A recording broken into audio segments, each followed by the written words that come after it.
This afternoon's webinar, Sport, a Training Ground for Life. My name is Mary Ellen Medallo, and I'm a staff member at BU Wheelock. I'd like to take a few moments to offer a few housekeeping and introductory remarks. First, a warm welcome to all our attendees. Nearly 100 registered for today's webinar. We're a community of BU alumni, students, staff, faculty, and colleagues. Just a quick note, this webinar will be recorded so that people who couldn't be here now will have a chance to view it. We'll send you the link and you'll have a chance, you can refer back to it, and we invite you to share it with others. We're interested in hearing your thoughts and invite you to use the chat box to share them throughout the webinar. In fact, during the webinar, we'll ask you to respond to 3 specific questions. As we go along, you'll have your own questions. Please place them in the Q&A box. We'll answer some questions as we go, and we'll save time at the end for additional questions. If for any reason we don't get to your question, we'll follow up with you. We fully intend this to be a conversation, and that conversation will continue. I'd like to introduce Rebecca Roulier. Rebecca is a nonprofit executive leader and licensed mental health clinician. She focuses on driving innovation in the global and local mental health professional communities. She is currently Chief Operating Officer of Doc Wayne Youth Services, a nonprofit whose goal is to reimagine therapy through the lens of sport. Rebecca is currently spearheading Doc Wayne's Kids and COVID-19 webinar series, and since July 1st, she's been directing a new initiative named the Champions Network. This is a virtual space that includes a training portal for coaches, clinicians, and teachers to harness the power of sport to improve mental health for all. Rebecca is a BU alum, having completed degrees and programs in counseling, sports psychology, and leadership. She's received a number of prestigious awards, including the 2019 BU Wheelock Young Alumni Award. This is how I came to know Rebecca and to admire her work. Rebecca's recent work with Doc Wayne led me to reach out to her about creating today's webinar. Rebecca, I thank you so much for organizing today's webinar and for recruiting such a wonderful roster of panelists. At this time, I will turn things over to you if I may. Thank you so much, Mary Ellen. I want to thank you for this opportunity, and I also want to thank BU Wheelock for this forum. And to frame our conversation today, our country and our world are in a state of great change. Sport, when utilized intentionally and harnessed to its full potential, can equip youth to be full serving members of our community and world changers. It's never been a more important time to empower a generation and teach them the skills needed to dismantle inequalities and forge a new path on and off the fields and courts. However, to do this, we must be the conversation, and that's what we're all here to do today. We must begin to do things differently, and for those working with youth, this is absolutely our responsibility. This is not outside of our domain as athletic coaches, administrators, teachers, counselors, sports psychologists, and others in the lives of young people. We must involve ourselves in these matters, have conversations with kids, and we all know that they will force us to have these conversations to better their everyday lives. We are the ones who can make changes in conditions for the better, given that we are in their everyday lives and we are essential to them. No one is isolated from systemic racism, mental health concerns, and deep-seated inequalities. We thank you for listening today, prioritizing these topics, and adding your great expertise to the chat. We see the roster of great people who are on the webinar today, and we're so thankful and excited to hear what you have to add to the conversation. I want to introduce some great people that are on here today who are going to add to the conversation, as I said. And in this spirit, we love, as Mary Ellen said, to really view this as a start of the conversation. So please reach out to BU Wheelock or the 4 of us specifically to continue this dialogue. And with that, I have the great privilege of introducing 3 BU Wheelock alums, amazing human beings and colleagues who have made great contributions to the Boston community and larger sport for social change space.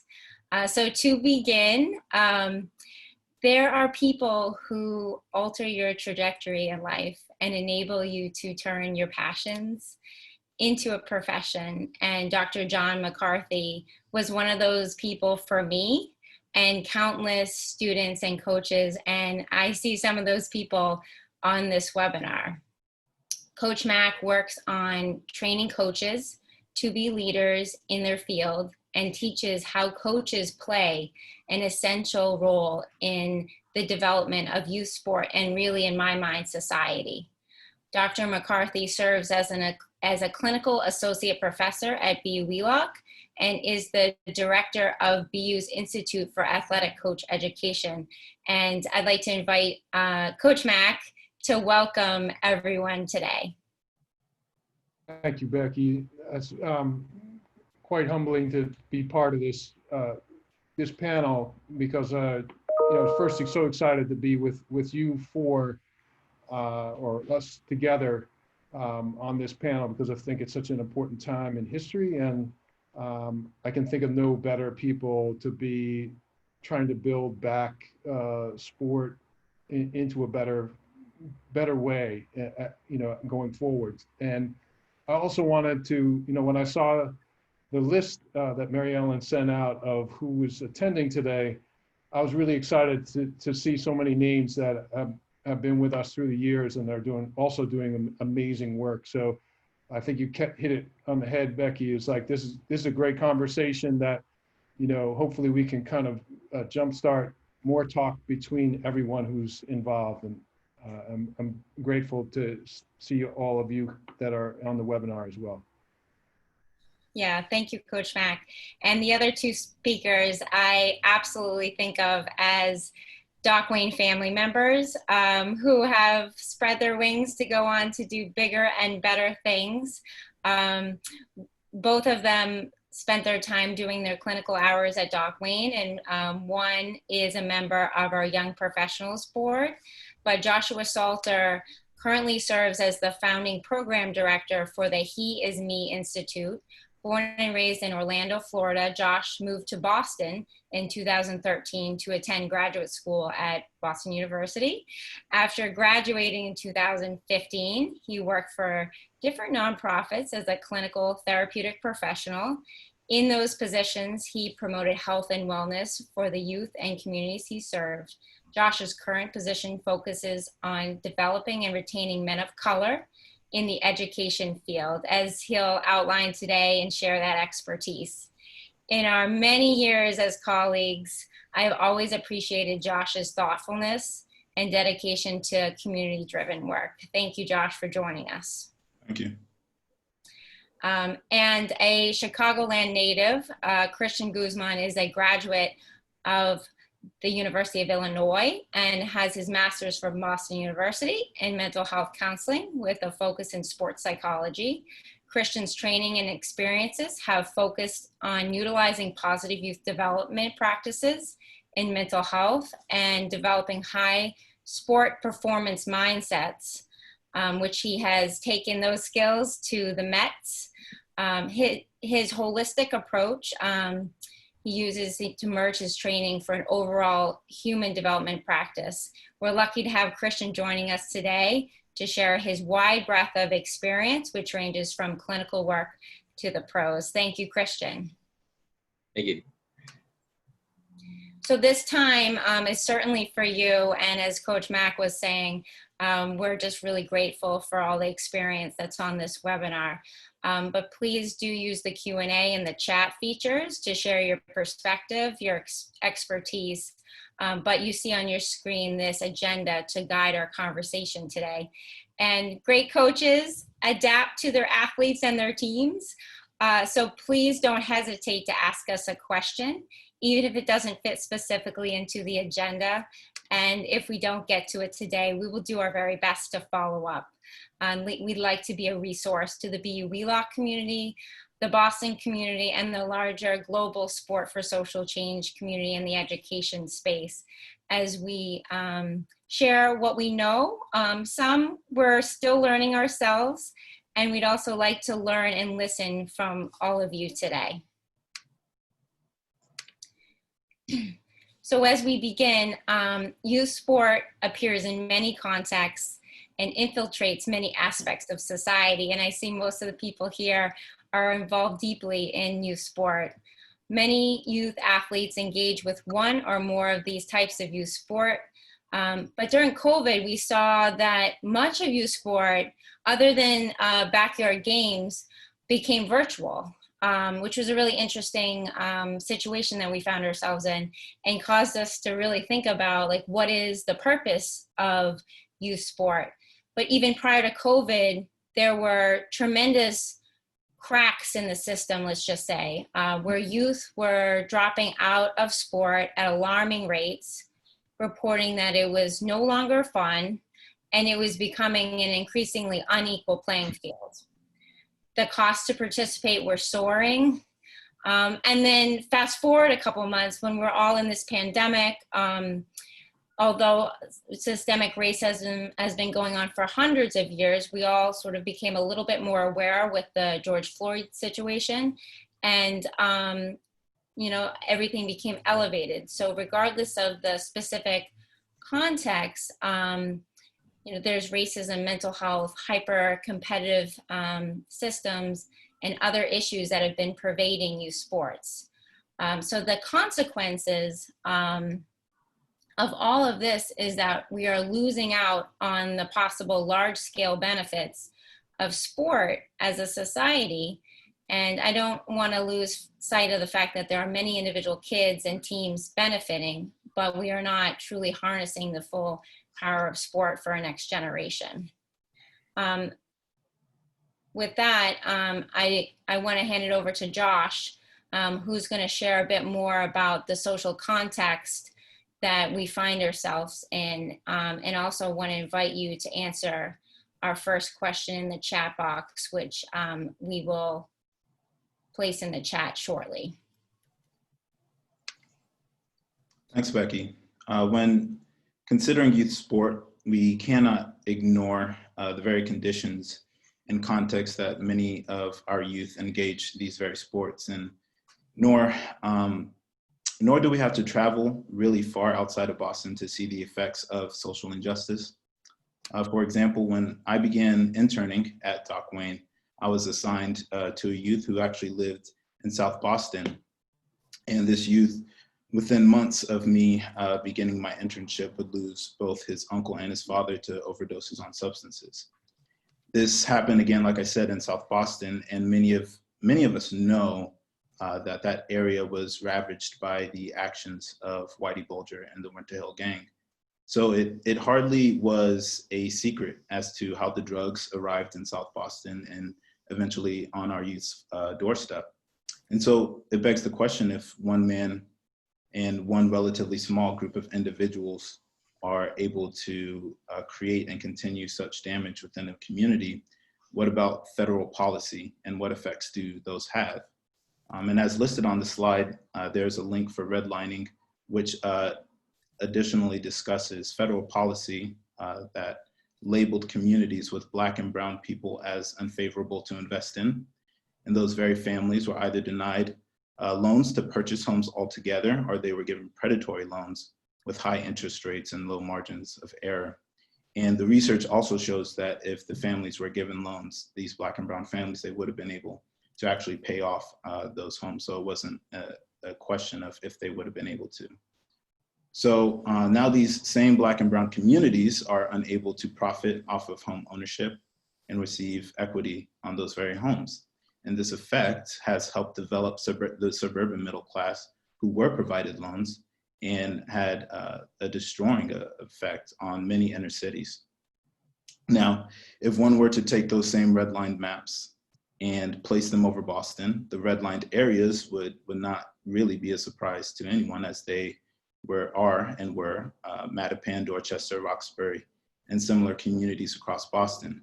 So the kids from those areas, similar to the child that I worked with at Doc Wayne, are heirs and recipients of these very traditions and federal policies. And in fact, research completed in 2006 showed that areas in Boston with lower percentages of ethnic and racial minorities had lower amounts of youths per recreational facility, which means that areas with higher percentages of racial and ethnic minorities, such as Roxbury, South Dorchester, North Dorchester, Mattapan, do not have enough recreational facilities to accommodate the amount of school-age youths that want to play. That means there are less YMCAs, parks, baseball fields, football fields, softball fields, et cetera, and more kids using these limited resources compared to other areas. That was a study done in 2006. So for more recent proof of very poor urban planning, we have Orchard Gardens Pilot School, which is located in Roxbury. The school, which I've also worked at, and I love the school and I love the community, is located outside of what is known locally as the Methadone Mile.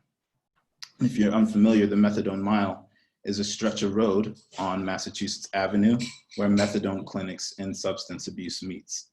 And you might be able to already conclude the issues with having a school located in such an area. School staff and administration regularly sweep the playground to ensure that there are no needles present, which can and has actually harmed a child as recently as 2018. And this has also inhibited the children from being free to play outside. And this is a continued barrier to the very activities that were mentioned in the slide before.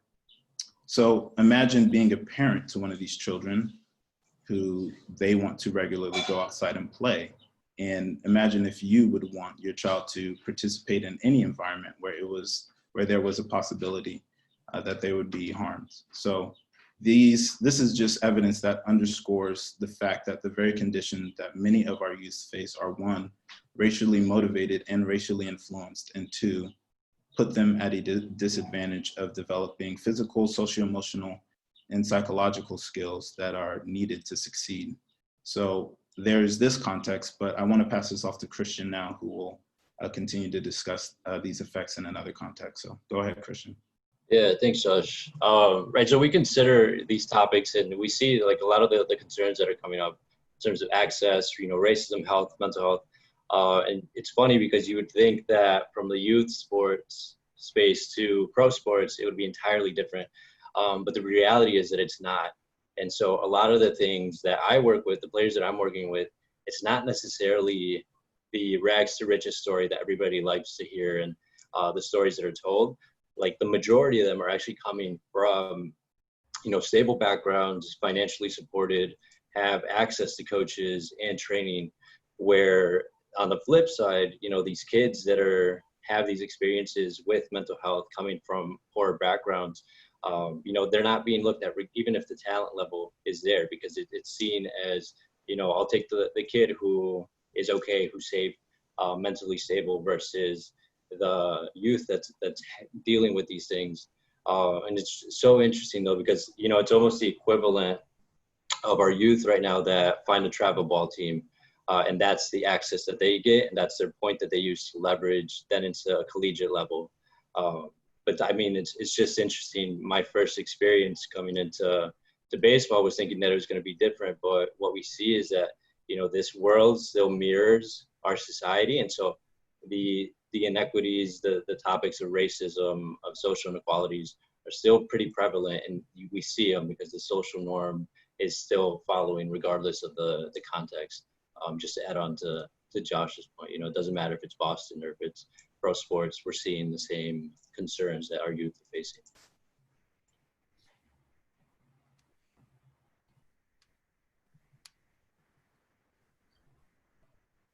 Coach Mack, do you want to jump in and give us a little context about how sports mirror society?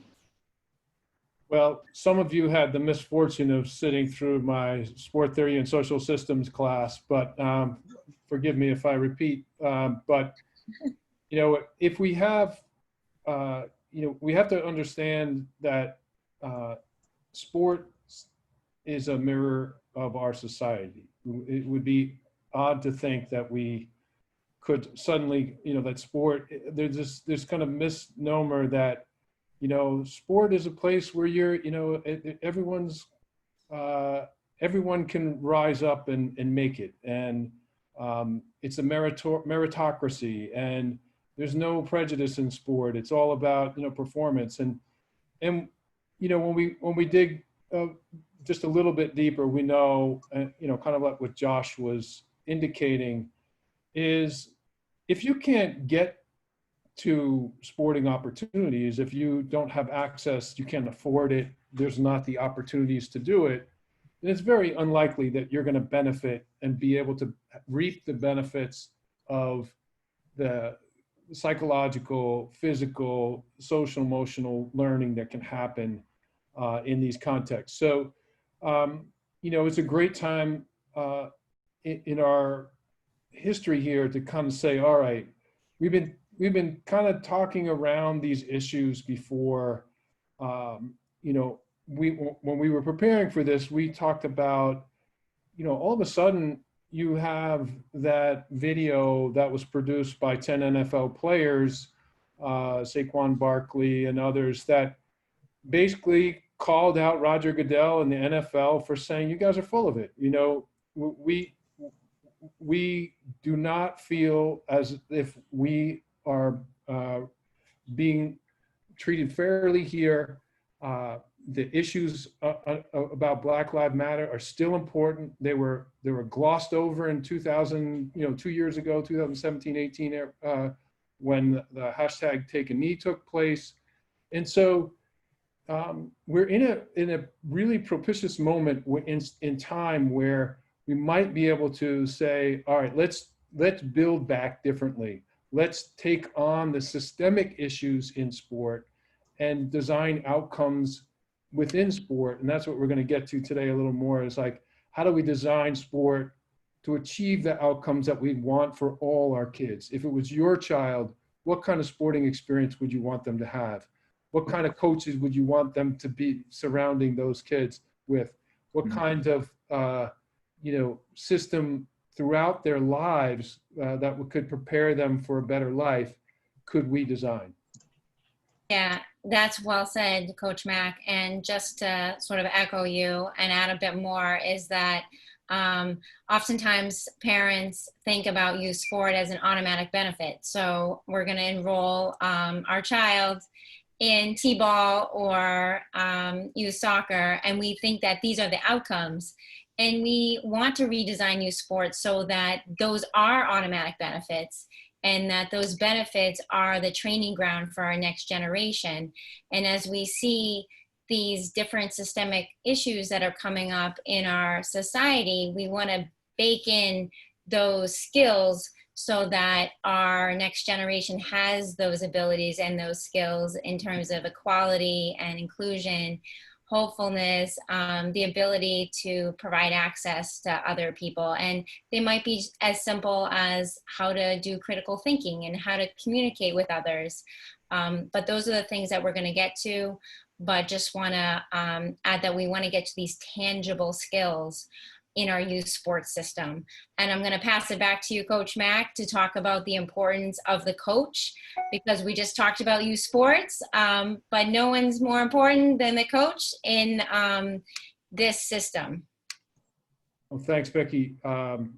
You all know me to be the one-trick pony to talk about one topic, but I think for those of you who might be new to this topic, not that it's new to you, but we have to think of the coach as the key actor, the key adult figure in the sporting experience. We sometimes minimize that or gloss over that.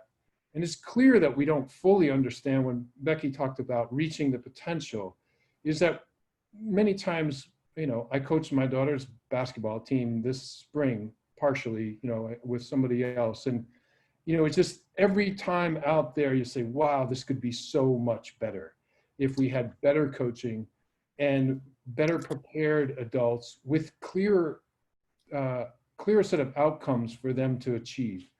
But one of the things that, I think this group has particular insight into is how do we build relationships, safe, trusting relationships with people, because that is the coach is this amazing vector to other resources. My colleague John Zaff from the used to work with the Center for Promise talks about these webs of support, and in different communities, the lower resource communities, the kids have shallower and narrower and not as complex webs of support. And sport and physical activity groups are this amazing family of people. You have caring adult mentors that can provide connection, not just to the experience, but to other resources, educational opportunities, mental health opportunities, medical opportunities. I would say the athletic trainer is like a person that can direct people, the coach can direct people to these resources. And not only that, they, in the psychology of group dynamics, we have this potential to create a group that has this buffering capability for a young person who may have been exposed to trauma throughout their lifetime. And then we know that the trauma is ubiquitous, and in these Black and brown communities that are kind of facing such violence and inequities, we have to assume that these kinds of experiences are more common. And so then it's even more, the importance of the coach is elevated even further. And then, the last 2 points here is that the coach becomes this pro-social model of how to handle difficult situations, whether it's, a bad call from the referee or something happens with the weather. It's like they model these behaviors, but they also can model how to talk to people, how to de-escalate a situation, how to show care for your teammate, how to do, there's so many times where the coach just shows you how, and kids absorb. I always tell the example when I was refereeing or umpiring for Little League softball, and one team was acting really, misbehaving and chewing gum and throwing stuff at each other and talking down to each other. And the coach comes in, and I was like, oh, that makes sense, because he was really kind of an obnoxious guy. And then this other coach comes in, and the kids are warming up, and they're supporting each other, and they're talking, in a good way, and doing things. And when they strike out, they don't complain. And of course, the coach was this kind of ideal figure. And so it stuck on me then. And I was only like 20 years old, and I was umpiring, and it's like, wow, this one person is setting the tone for these two teams, and it looks so different. And the last thing is, sport is this capability, has this capability to be transcendent.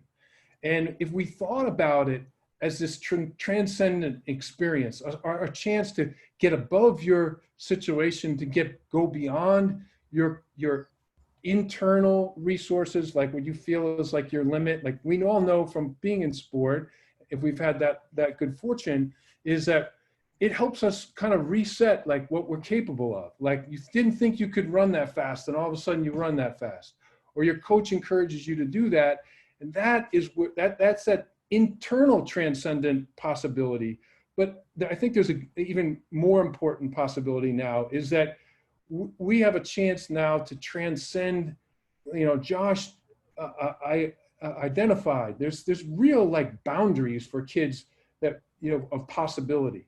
And part of what we need to do with this group and beyond is to be able to say, like, we need to erase some of those red lines. We need to be able to kind of transcend those boundaries politically, with our actions, with our support, with our allyship, to make that sporting experience something that can engage kids and be transformative. Yes, thank you, Coach Mack. And I want to acknowledge all the folks that are putting introductions into the chat and thank them all. There's just a wide breadth of experiences and expertise there.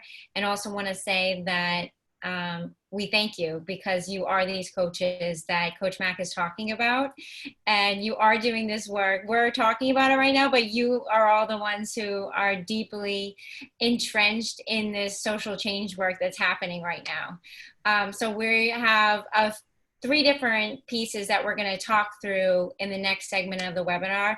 But the first one is all of you, is that you can be a ripple of hope. And this is just based on RFJ's eloquently stated piece about each time a man stands up for an ideal or acts to improve the lot of others or strikes out against injustice, he sends forth a tiny ripple of hope, and crossing each other from a million different centers of energy, and daring those ripples build a current which can sweep down the mightiest walls of oppression and resistance. So I'm going to pass it to Josh, who's going to share a few points and tips about how to actually be this ripple of hope, although we know that all of you already are doing that. Thanks, Becky. I wanted to echo the point that Coach Mack said about sport being a transcending force that we can really use as a platform to change the world. And a lot of that for coaches, for leaders, for many people that are in like a coach-like position, they have to embrace many different aspects of finding ways to ensure that the spaces that they're creating are allowing us to transcend. And so I have a list here that it's not comprehensive. It's not exhaustive or complete, but I ask that whatever you see, take with it what you need, but also if you want and you see the ability to add what else is needed as well. And so to begin, what any person in a leadership role has to do is they have to start with themselves and recognize that if you want to create change, you must first be the change. And this includes, in my opinion, discovering your own history, perhaps discovering your own family's history. And it's also important to consider the community you're a part of, the area that you live in, the state that you live in, and how that has had an influence on you. And what are some of the demographics of this community? What is the socioeconomic standing of this community? And how has that shaped who you are? And how, specifically when we get in this context, how is it actively or inactively engaged in the barriers that we've seen, and the barriers that we see, especially in Boston?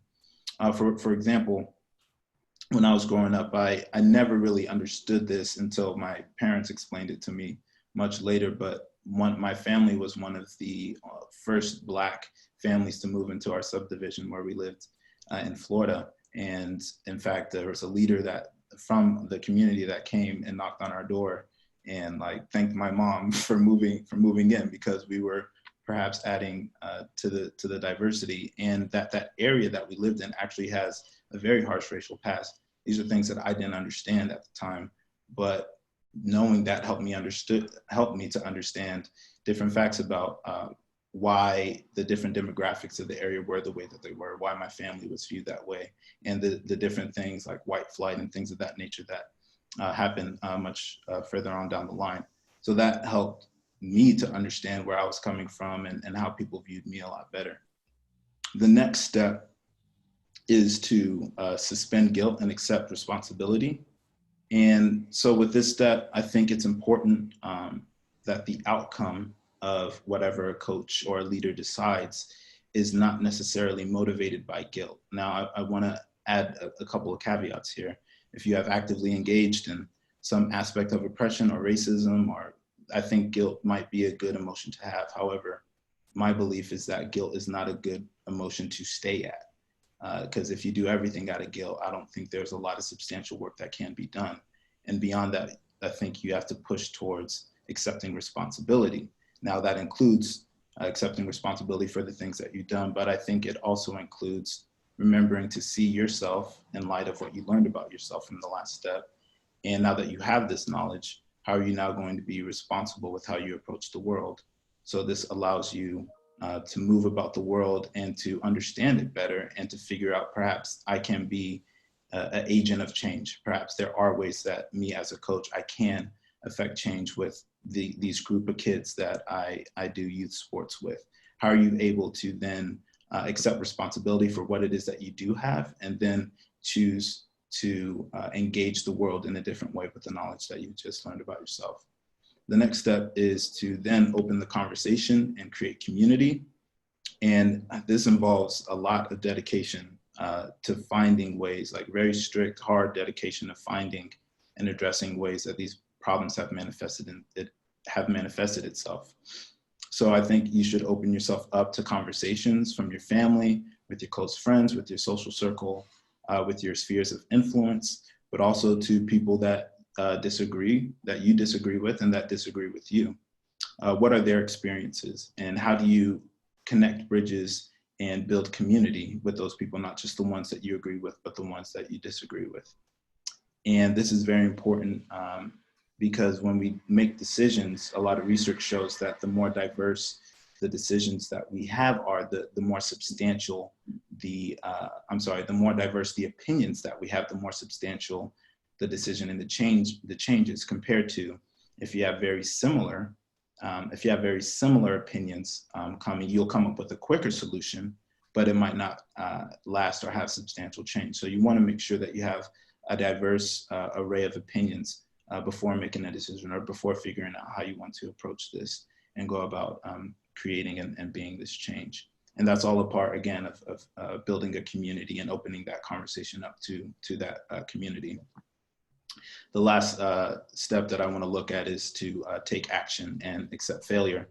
So this can look very different depending on the individual. And maybe it's something like you decide that you're going to volunteer at a food bank, or maybe you're going to volunteer at a nonprofit or an organization, or maybe you have different responsibilities, and that can include advocating for change. Maybe it's creating new legislation. Maybe it's providing funds for children who need more access to sport. Maybe it's advocating at the Parks and Rec department to get different resources for these kids in the community to make sure that they're not overusing the resources or the limited resources that they have. What I want to say is that none of these steps can be looked at as greater or as less than the other. I think we all have an individual responsibility that's not the same as everybody else's, but we all have to recognize that any step forward we have to do together, and we have to figure out and really address it. Because if we don't, we can't act like, well, my role is not important, so I'm just not going to do anything. I think we all have something that we can contribute and we can add, and there's no responsibility that's greater or less than the other. The second half of this step is that with any decision that is made, there's likely to be opposition, as we see, and failure. And it's important to remember that this does not mean that our effort was incorrect necessarily, but as we progress, we will continue to find many opportunities to make our solutions stronger. So we should have a strong conviction about moving forward, but also recognizing that moving forward may lead us to recognizing some failures. So. Thank you, Josh. I really like the togetherness aspect and like the piece about we may fail, about your points. And also want to point out that every child has their own story. And we've seen this a lot at Doc Wayne, that while we all learn and engage in a lot of pieces, a lot of models and things like that, we also still need to understand that every child has their own experience in and around mental health, racism, and how they experience the world. So just keeping that all in mind as we examine our next steps and approaches. So I'm going to go through a few approaches that our webinar team has put together, but I also put a chat question in there. So please send us your tips, your resources, your thoughts, things that have worked for you. And I'm also inviting Christian to chime in with his examples, because I know he has so many good examples for all of these approaches. But just to go through a few of them, and I know you can see a lot of them on your screen. Vocal tone and underlying, we want to use our voice as a therapeutic tool. So oftentimes when you talk to people, if they're really anxious, they talk really, really fast and like this. And so when kids are experiencing things like COVID or systemic racism or they're not feeling included and you are not using your voice in a therapeutic way, it's very hard for them to feel regulated. So we want to use that as a tool. And then just to point out another one, choice is really important today. Voice and choice are things that we use for trauma-informed care, but you don't need to be trained as a clinician to practice these strategies. And just a few things you can do is you can offer kids 2 or 3 choices about maybe how they start their practice, or how they engage with you in conversation. So we could talk about this, or we could talk about that, or we could go sit at the park, or we could have a phone call, or we could have a Zoom call, but just offering choice, because kids in general are disempowered, but even more so now. Christian, do you want to add a few examples? Can I jump in there for a second? Absolutely.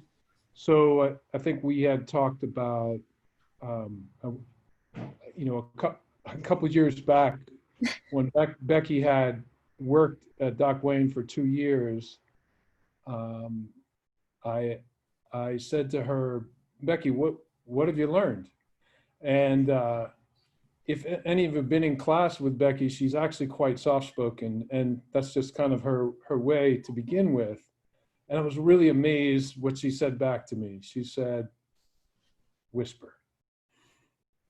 And when we think about working with kids, particularly kids who have experienced trauma, sometimes the coaching model of telling people what to do, like Becky's mentioning this, the power differentials, adult to child, they're there whether we acknowledge them or not. And so when you bring it down, that really helps them regulate and not get anxious. Thanks for mentioning that, Coach Mack. And when Coach Mack first brought that up, I actually didn't recall that, but there's some really special kids that I've worked with at Doc Wayne, and so have Christian and Josh. And frankly, they've taught me more than I've ever taught them. And that's one of the skills that they taught me through experience, is that that's the way that they listen. And one thing that comes to mind is that I was an intern for Coach Mack at the English high school. And one thing that's stayed with me for over a decade now is that Coach Mack always told me to ask kids if they would like to be coached. So don't launch into coaching, but ask, may I coach you? And I think that has repercussions and is certainly helpful for everything that we're dealing with in our world today, so that kids feel that power. And it's similar to these power dynamics, that all kids just want to feel like they're welcome and they're loved and that they have that power in their lives. But Christian, do you want to share a few more examples? Yeah, I'll actually build on that idea of asking questions, right? And specifically just connecting with the youth in front of you. Just how important it is to be intentional with your questions, you know, meeting them where they're at. If it's someone quiet, being able to work with that. If it's someone that will share a ton, being able to leverage that. But it brings me back to, I worked as an inpatient group home therapist, and dealing with a youth. He was in and out of the house for 2 weeks or so. And during those 2 weeks, I might've seen him, 20 to 30 minutes each day. He would come in, have a meal, and then run right back out. And that was the extent of interactions that I had with him. But then come to find out, when he later stayed in, I had heard he lost his wallet, and maybe that was why he was running in. But when I actually checked in with him, very sullen, just kind of out of it, not his usual self. Didn't want to talk, so more on the quieter side. And then all I did was ask him if he was willing to at least answer yes or no questions, to which he agreed. And then it was really interesting to see how quickly we got to the depth of what was actually bothering him. So when I started, I asked him, does this have to do with losing your wallet? He said yes. I asked him, are you in trouble because you lost your wallet? He said yes. And I asked how come. Gave me a brief, like it had something important in it, which already put my mind, it's like, well, what was in the wallet? So I asked him, was that something illegal? He said yes. I asked him if he was in danger. He said yes. Are other people in danger? And he also said yes. But this one in particular, this story in particular struck me because, you know, I hadn't seen the kid in 2 weeks and he wasn't going to speak to me. But, you know, knowing that there was something off, I knew that I had to ask questions, and I was going to work with whatever he was giving me. But, you know, just in him answering that, I was able to reflect the severity of it, highlight how we needed to get him into a safer location, get more details, which he agreed to. But I think had I not taken that approach, you know, who knows what situation he would have ended up done had he left the house again. And I think sometimes we avoid these difficult conversations because we're not really sure what we're going to do if we get the answer, right? If you ask a kid about race, if you ask a kid about inequalities, we're not ourselves, like we're the uncomfortable ones that we don't know. Like I know in that situation, I definitely didn't know what I was going to do if he said yes. And when he did keep saying yes, you know, I had to keep going with it. But taking on that responsibility, you know, Josh was saying, like owning up, saying like, you have this youth in front of you. And something as easy as checking in with them, asking them those questions can lead to a bigger conversation.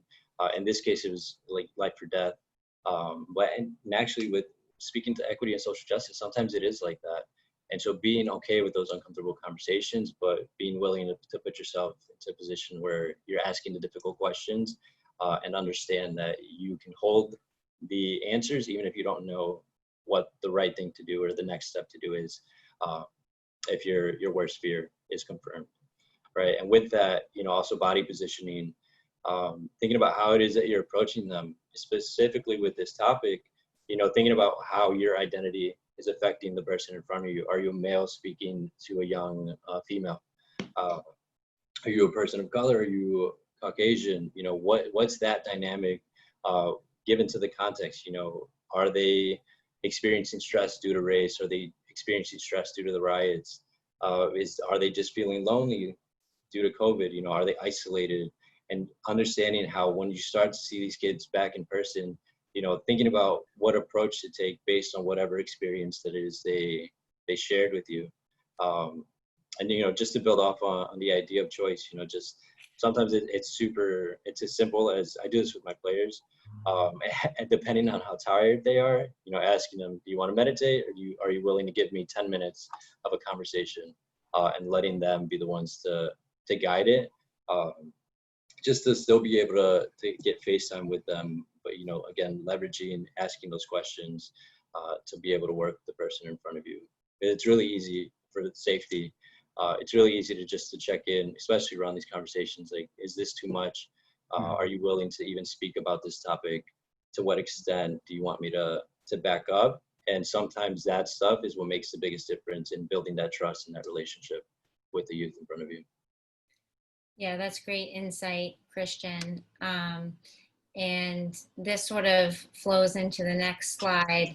And I think most of us know this on the webinar, but just to make sure that we want to notice all communication from kids and teens as good as we just want to be a detective and notice that. So behaviors aren't necessarily bad. They're just letting us know things about what's going on with them. So kids don't come home and say like, can we talk? They say like, can I play with you? Or can I connect in some way? And so we want to use these skills that Christian was really describing really well, of using every tool that you have to try to figure out what's going on.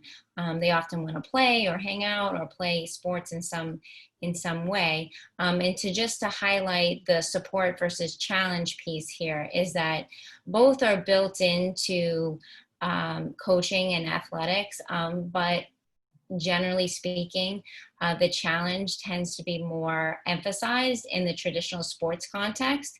And especially with what's happening for our kids right now, we want to strike that balance. and we want to understand what's going on. So if a kid hasn't been challenged in a long time, we want to increase that challenge so that they're not bored and they're not sitting back and they're sitting in their house perhaps and they're under quarantine, and they're going to lose that motivation for continuing to train and continuing to be better.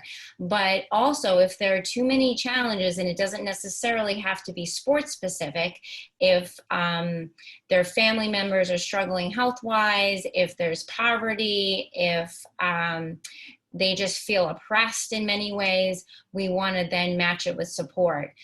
So it's always a constant struggle in your head of trying to look at every single player on your team and understand what that balance is going to be, but also then take a look at your full team roster of like, where can you meet everyone where they're at when you design those training sessions. Christian, do you want to chime in?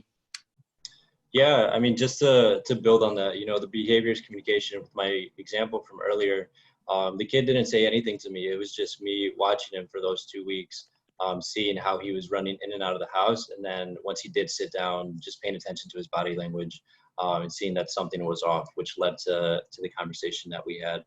And then just again to the question asked what happened. Coach Mack actually used to always say, it's like, you wanted to learn something about the kids, like ask the kid. Usually we theorize and we speculate.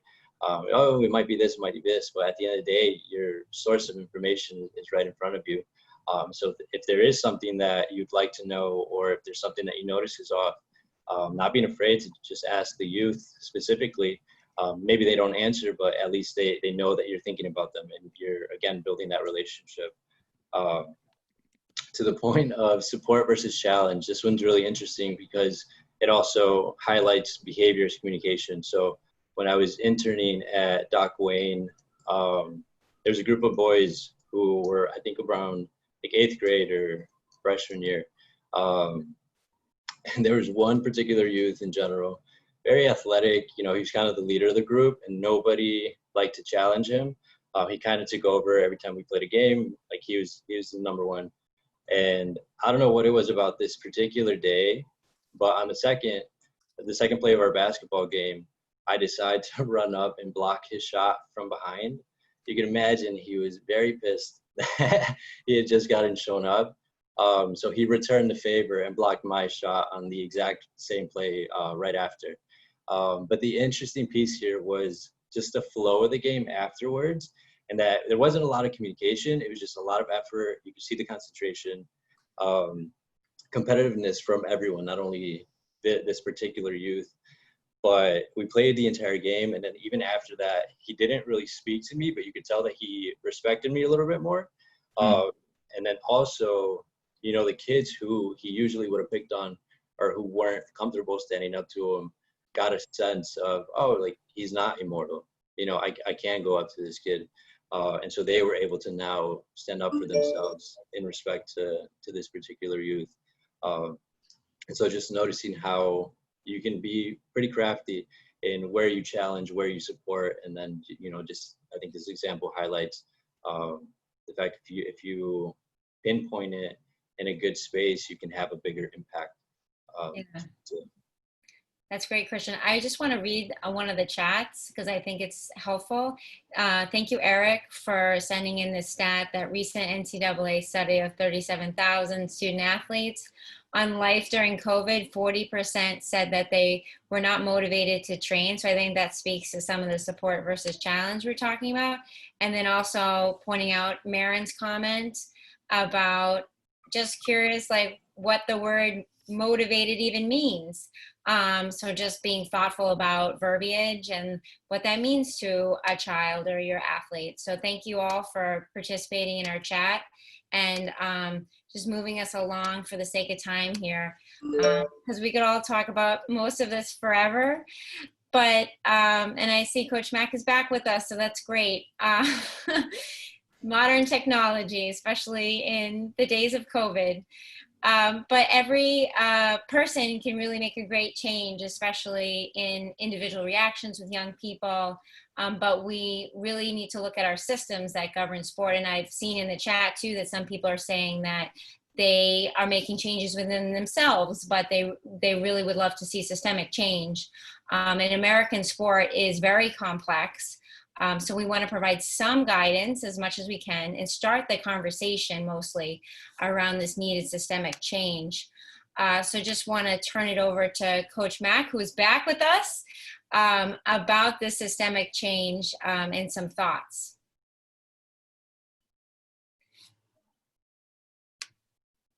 I think you're on mute.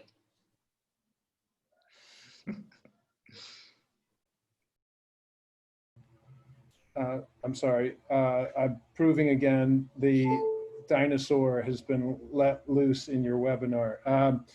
But one of the things that we try to dig into, especially in our sport theory and social systems class, and those of you know the work that I've done with Lou Bergholz and Megan Bartlett around Change the Game, was really looking at, that there are, sports are social constructions, and the way we arrange the rules, the way that we organize the leagues, the way that we coach, the curriculum that is embedded in those in this whole sport system are things that are changeable. And so this is an ideal time for us to think of not just how do you coach a kid, which is, we shared some of those things today, or how do we have those conversations, but also we have to think about kind of, Josh is saying, is how do we not just be an ally for people, but be an advocate for change? What's sensible? What makes sense for us to do going forward? I think there's no one better qualified than the people in this chat and the people here to say, maybe we need to change the way we're doing it. And COVID and Black Lives Matter and the protests, that they're forcing us to reconsider some of these big issues. So I think it's the silver lining is there's a great opportunity here. There's going to be many challenges, as you know. All of you have kind of listed in the chat some of the challenges you have. How do I get people to care, Aaron was talking about? How do I get people to be courageous, as Howie was talking about? How do I be a better ally? All those questions are the crucial questions to be asking. But at a systems level, we want to think that yes, it is possible to change, but we have to look at the system that the kids that we work with come from to be able to make it happen. Christian, do you want to comment on outcomes and safety? Yeah, I mean, I think a big piece here too, just to touch on what Coach Mack was saying, is lining out those outcomes, the things that you would like to see, but then just making sure that you're backing them up with a specific action too. I think sometimes we get caught up into this idea of buzzwords, the feel goods that make us feel like we're doing something, but then actually taking that responsibility, that accountability that Josh mentioned earlier within yourself to follow through on the things that you're committing to. And then within safety, again, the people that you serve, the people that you work with are your greatest resource. So taking the time to just ask, what are the needs, what are the concerns, and then being able to build your projects and your programs around those ideas, that information that you're getting, just to make sure that the conversations are happening, but that they're being done in a respectful and safe manner.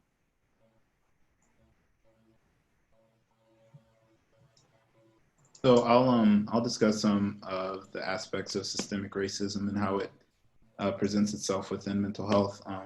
So from I guess an organizational standpoint, how are the leaders or the heads of these clubs, how are you addressing this within the very teams that you coach, the very spheres of influence that you're around?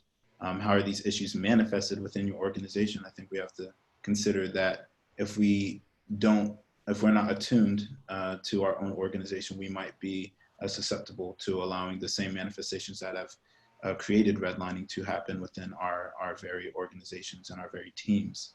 And I think this really pushes us to, as Christian was saying, to be an advocate, to be an ally, and to have a conversation. And I can't say that enough of a conversation must be had, that it can't be overlooked. It can't be passed on by.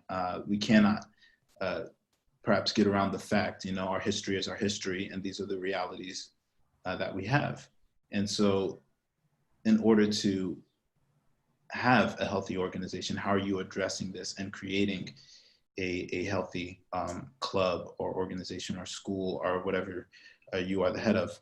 And that's just a part of us learning to be that change. And so one thing to consider is that many organizations in sports are implicitly privileged, and you cannot play sports necessarily without having, or I'm sorry, you can't play some sports without necessarily having some sort of wealth or capital to play.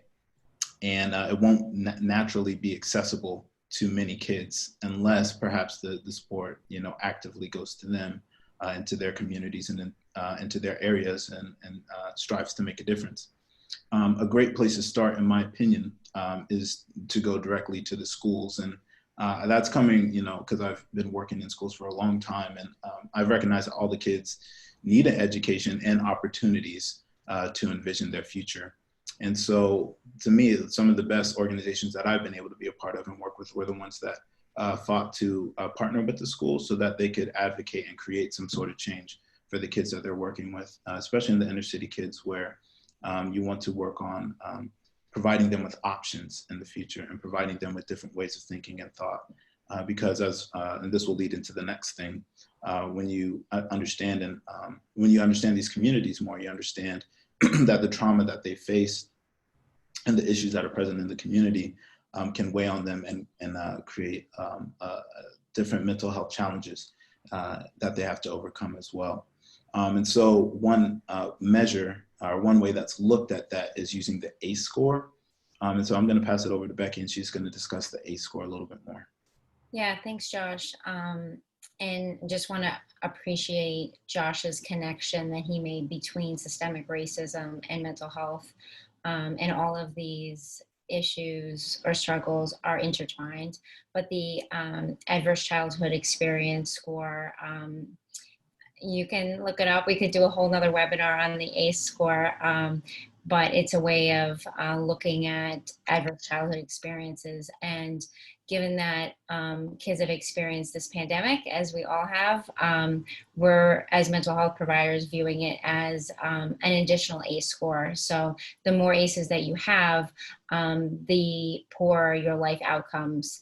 And that's all the way up to morbidity.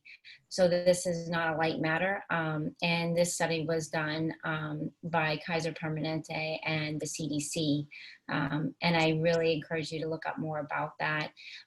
But this is significant. So our kids have gone through isolation. They've lost sport. They've lost their connection to their communities, to their school, to the people that cared about them in many cases, other than their immediate families. And those families have been burdened by tremendous stress, especially in underprivileged communities. So it can't be understated how many mental health concerns are going on for those kids, but also everyone has gone through this. So when looking at sport systems, we need to embed mental health in the reentry to sport. And so I think that's being missed, to be honest, in sports systems coming back onto the field, is just thinking very carefully about how we can support what Coach Mack said. And maybe the second or third slide of this webinar is talking about social emotional learning and just overall health outcomes. And Christian can speak to this better than me, but I think this goes all the way, from the pros to the 2 and 3 year olds, is that we need to really think about mental health and also think about how that connects to performance. So the last piece we're going to touch on is connecting that individual piece about being the change with systems, and then what can we do together? So what are collective strategies that the systems and the individuals can work on together? And I'm going to hand it back to Coach Mack to talk about coach regulation. Thanks, Becky. One of the things that is clear is that with all the traumatic events that are unfolding, if we look over the last decade, the school shootings and mass shootings and church shootings and gang violence and, hurricanes and, these are very traumatic things that have happened. Then you layer onto that what's happened with the pandemic and with the protests around racial injustices. There is no question that there's a thing called secondary traumatic stress. So the people who are giving care to someone who has trauma or is actually experiences stress themselves. So I can't stress to you enough how important it is in your organization to lead the way in terms of if you're on the front lines, you are not immune from this. Even if you have more resources than the kids, you need to learn some regulation strategies yourselves. We know that dysregulated coaches have ill effects on the kids that they work with. They can actually re-traumatize the kids that they work with. So the important work, if there's nothing that you take away from this at all, is that working with yourself and doing that reflection of how can what strategies do I need to manage my emotional state? And how can I look at sometimes behaviors of children, especially that are their coping mechanisms are behaviors that are out of the norm and so that puts stress on you. You can't step out of it. You can't leave. A PE teacher or coach cannot just say, hey, I got to go take a break.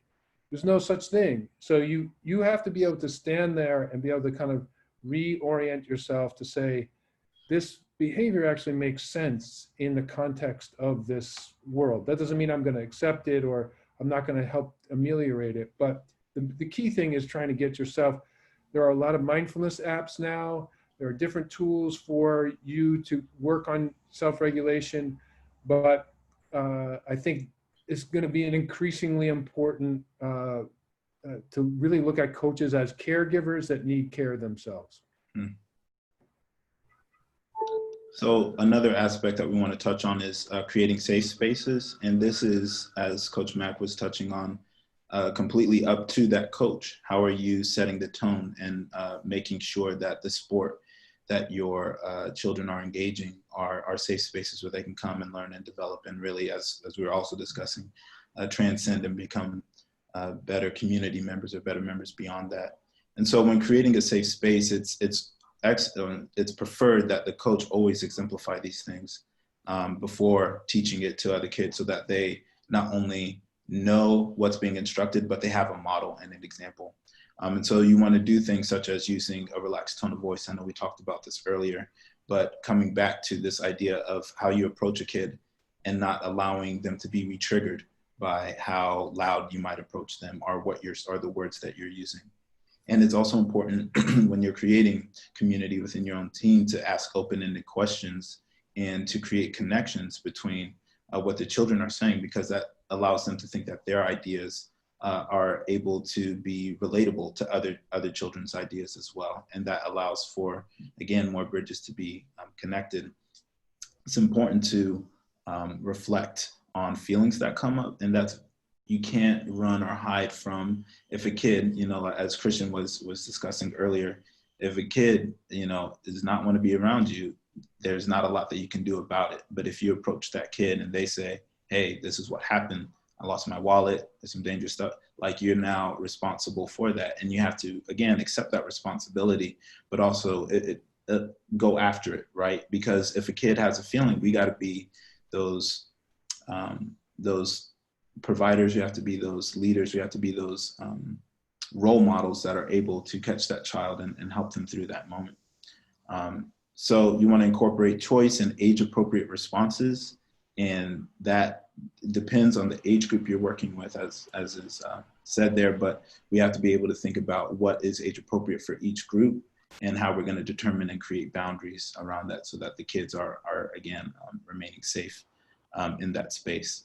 So a lot of this deals with creating more conversations about mental health, race, different topics that come up. And again, as we've been discussing, a lot of this is important for the coach to encompass as well. So you're going to have to engage yourself in how you feel about a lot of these topics and become uncomfortable yourself as you discuss them with yourself, because when you bring them to the group, to the team, or whomever, they're going to feel uncomfortable as well. And so if you're able to meet them in that moment because you've addressed it yourself in your own life, I think, again, you're being that beacon, that model, that light that we need. Some specifics when we get into a time like now, where everything is on webinar, everything is Zoom related. What are the expectations and the norms for Zoom? Right. So one thing that's important to consider is that a lot of these kids have impoverished backgrounds. And so utilizing the camera or having their a camera exposed where they live, that could be triggering, or that can be tough. And so maybe I'm not necessarily going to make it a requirement, for a kid to show their camera, or if it, I'll provide them a background or whatever it may be. What are the standards that we have for bullying, right? How are we going to handle bullying, and what sort of consequences are there going to be for kids that bully, because kids love to bully a lot. And so how are we setting those standards and also following up on those standards as well, because kids will try to push the limit, and as soon as they bully, they might check you and look at you and see if you're actually going to do something. So it's really important that you clearly state what the expectations are, and also enforce those boundaries, and also process with the kids when they mess up, or when they do something like, hey, do you know why I didn't allow you to speak for 5 minutes, or whatever? You being able to catch them afterwards, after a moment like that.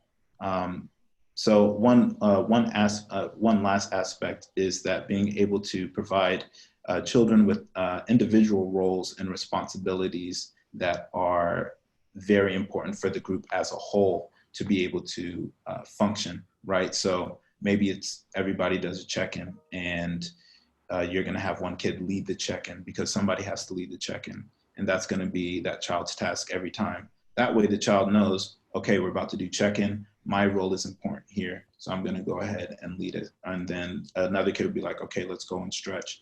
And that provides kids with a sense of belonging and a sense of responsibility, because they're able to recognize that, hey, this group, this program, whatever it is not able to function without me. So I got to do my job, and I got to do it excellently. So those are just some tips to make the safe space, and to allow the kids to really grow and develop within it. Yeah, to speak to a little bit more of the on-field things, I actually wanted to touch on a comment that was said in the chat. Coaches are caregivers who need care to themselves. All right, so, that's a big piece, just going back to the coach regulations, like being able to take care of yourself.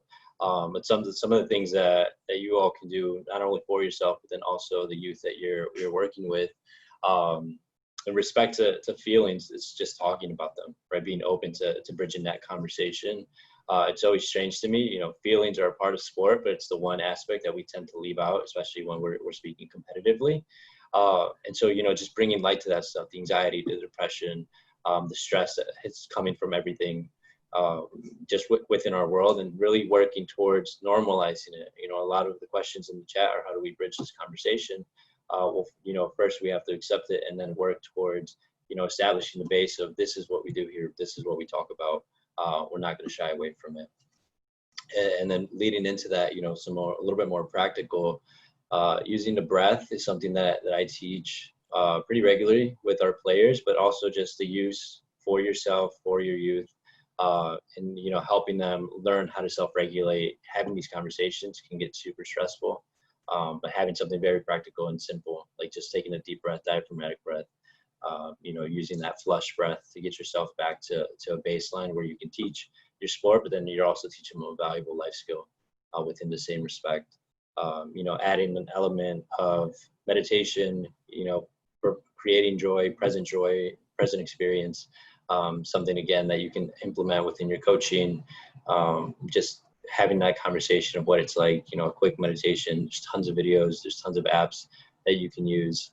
And I think this big one, my last point, this practice of gratitude, especially as we start getting back to play, remembering that, just as much as we probably miss being in those sports settings, the youth are also missing it. And so reconnecting with that, being able to say thank you for the opportunity that we do have to play, and then working to be able to provide a greater opportunity for more youth and create more access and inclusivity just in general.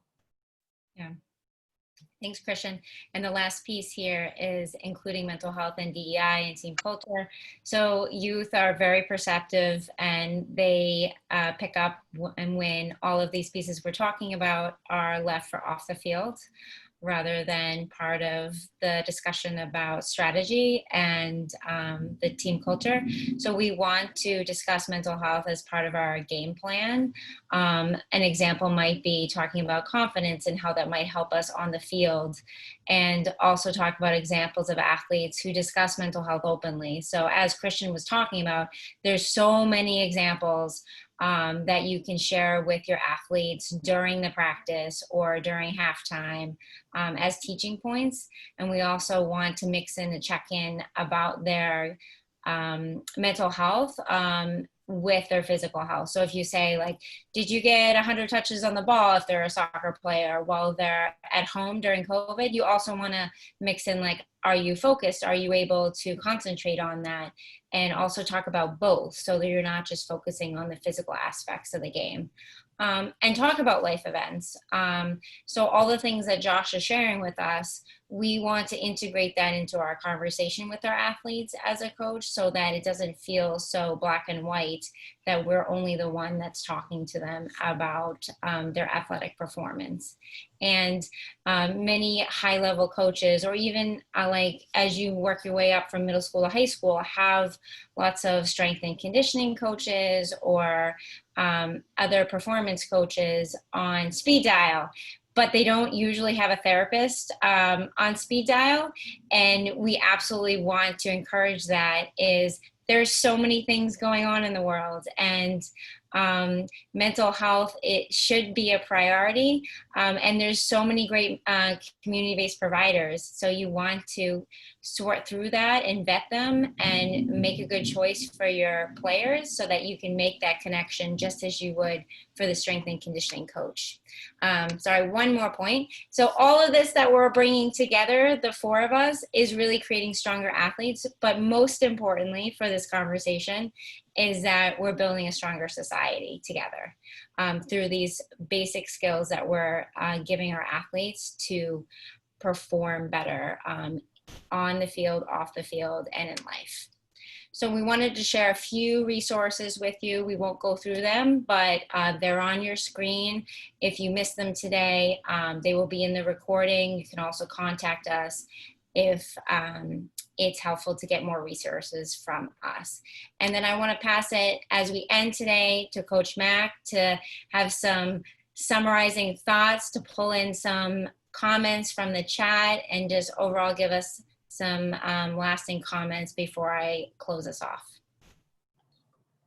Thank you, Becky, and everybody. I'm really excited to be part of this conversation, and some of the questions that have been raised in the chat are really just, maybe they're fodder for following webinars, because there's some of them are really deep questions. Shams Youssef has, as I expect, always brings some heat with her questions, and says, for example, like, well, I quickly said, hey, you got to advocate. And she said, well, be prepared to lose your job. Or what if that person is not a person, or there's a person of color who cannot speak up or isn't in a position to. So,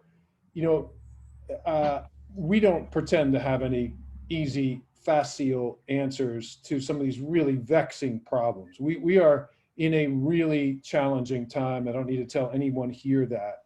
But it is awesome to read some of the questions that you're wrestling with in terms of how do you engage people? How do you set up these environments where there's still a big lag between the ideal and what's actually happening. But I think what I've been trying to respond in some of the questions here is that we have to also remember we're in a unique time in history. This is an absolutely, this is a game changer time. So the game changer in you, whether you work in the NCAA, there's a couple people here that are working in high level sport. There's a couple people that are working with little kids. There's kids working with high school. There's ADs in this conversation. You have a platform in some way, or you know someone in your sporting environment who has maybe more power than you do. And so then it redounds upon us in this conversation to sharpen what we are looking for in terms of why we keep pushing this idea of outcomes is, you know, what does an inclusive environment look like? Well, if we said that, what that meant, if we said organized everything around one word, would say inclusivity, it would look different. If I said, what if we organized around teamwork?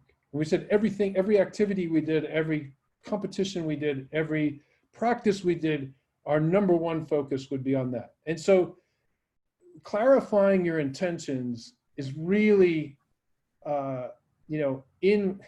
we're talking about mindfulness practice as a tool for to help you deal with the stress that you might feel or others that you're working with feel the stress. But part of that work, if you've done any kind of mindfulness training, is very clearly we have to clarify our intentions. And that's the starting point. And then I think in our roles in organizations, we can then help have those clarifying conversations. It's like, what's our intention here? Some of you know the great, one of my mentors, a guy named Mike Luke. Mike Luke works with World Rugby. There's nobody like him, but he always said the same thing to me. Whenever we were going to work on a grant, we worked on a grant for Little League Baseball. We worked with youth programs in Boston. He always said, with what in mind? With what in mind are we trying to do here? And so if we take that approach, if we clarify that, that's going to look a little different in Becky's organization than it's going to look in Josh's organization. Hopefully there's some kind of some shared principles in there, but each organization has to decide for themselves, because if we organize around that, then it gives us the impetus, the power, the energy to fight these difficult situations we're in. We're in a difficult situation and the kids are in a worse one. So we need to be energized, and this community is energizing to me. And I hope, we can continue talking. Yeah. Thank you, Coach Mack.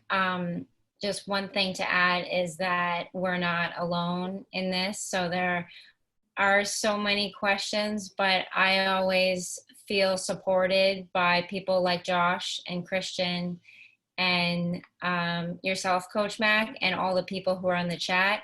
So if you're grappling with all of these questions that you put in the chat and you're unsure where to turn, there is community in this space, and BU Wheelock has provided this space for this webinar, but I think the four of us are committed to this dialogue and being the conversation beyond this webinar, and we have yet to outline what that looks like.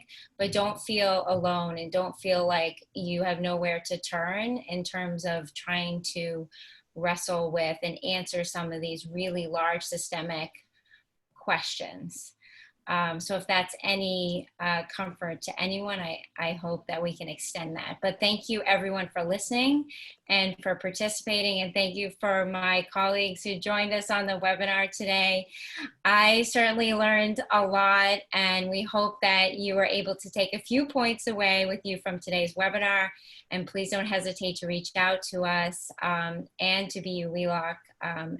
And thank you again to Mary Ellen on the events team and to BU Wheelock for hosting this webinar today. And I hope you stay healthy and happy during these very challenging times. With that, we wrap up the webinar, but I do know that we have a few questions. So if people are able to stay, maybe we can answer just a few. But if you have to go, I wish you the best, and thank you very much for listening today. So just to answer, to pose Jacqueline's question, she said, I like the thought of making sure that coaches can navigate the issues and barriers of the team. However, where will the training of this multitude of influential people come from? Coach Mack, do you want to take the coach education question? Yeah. Sure. Well, one of the things that is changing is there's the U.S. Center for Coaching Excellence that it used to be under the auspices of NCASE, which is Shape America, which is an Society of Health and Physical Educators. So, but this U.S. Center for Coaching Excellence, I was just on a call with them, is like these governing bodies, like whether it's U.S. soccer or, U.S. hockey, or, those are kind of more geared towards elite sport. But I think also we're trying to kind of widen the net to be any organizations that have coaches, that are working with sport in some fashion. Sometimes it gets a little trickier, with working with little kids or kids where it's just physical activity opportunities, not just, it's still vital. But I think everyone in the coach education and coach development space is trying to provide resources. And I would look, for example, on that call for the U.S. Coaching Center for Coaching Excellence, one of the things that we have trouble right now is that if I'm going to have coaching students and they can't go observe practices, how do they get practical experiences in this fall? So one of the things, for example, that we're trying to organize is develop a library of really good coaching that looks like, you could have different types of coaching. You could have more humanistic style of coaching, or even a more direct or directive style of coaching. But is it hitting on, good coaching? We need more resources for that. Even the stuff we talked about today, we really would need a whole day to talk about, like, how do you engage a kid? How do you take a kid who's upset and maybe coach them differently? How do you set up, as Josh was saying, and Christian was saying, how do you set up an environment that's safe?